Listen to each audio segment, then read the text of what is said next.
முழு கோதுமை.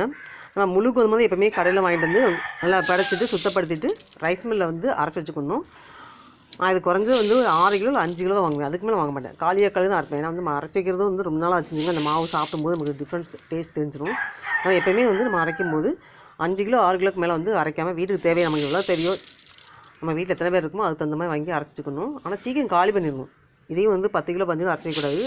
அந்த டேஸ்ட் வேறு மாதிரி ஆயிரும். வாங்கின கோதுமையை நம்ம வந்து நல்லா சுத்தப்படுத்தி படைச்சிட்டு தூசி இல்லாமல் வந்து கை பார்த்து இப்படி ஒவ்வொன்றா வந்து சுத்தப்படுத்தி எடுத்துட்டு திருப்பி இதில் இந்த மாதிரி சில்வர் ட்ரம்மில் போட்டு அரைச்சி வச்சுக்கணும். பிளாஸ்டிக் ட்ரம்மில் அரைக்காதீங்க. பிளாஸ்டிக் பொருட்கள் நம்ம சேர்ந்து மாவு அரைச்சி சேர்த்து வைக்க வேண்டாம். இந்த மாதிரி தான் வந்து சில்வர் ட்ரம் தான் யூஸ் பண்ணணும். அது நமக்கு உடம்புக்கு நல்லது. அதே மாதிரி ரைஸ் மில் இந்த மாதிரி அரைச்சி வச்சுக்கணும்னா சுத்தமான பொருள் சாப்பிட்றவங்களும் சாட்டிஸ்ஃபைட் கிடைக்கும். அதே மாதிரி கடையில் வாங்குறது வந்து நம்ம மாவு பாக்கெட் கோதுமை பாக்கெட் வாங்கினோன்னா அது வந்து கெட்டு போகாமல் இருக்கிறது நிறைய வந்து பொருள் சேர்ப்பாங்க. நம்ம வந்து அந்த மாதிரி மாவு யூஸ் பண்ணாமல் நம்ம வீட்டிலே வந்து இந்த மாதிரி நம்ம அரைச்சி வச்சுக்கணும். கோதுமை முழு கோதுமையை வாங்கி படைச்சி சுத்தப்படுத்தி அரைச்சி வச்சுக்கணும். சுத்தமான பொருளை சாப்பிடணும் பார்த்தீங்களா, அதனால தான்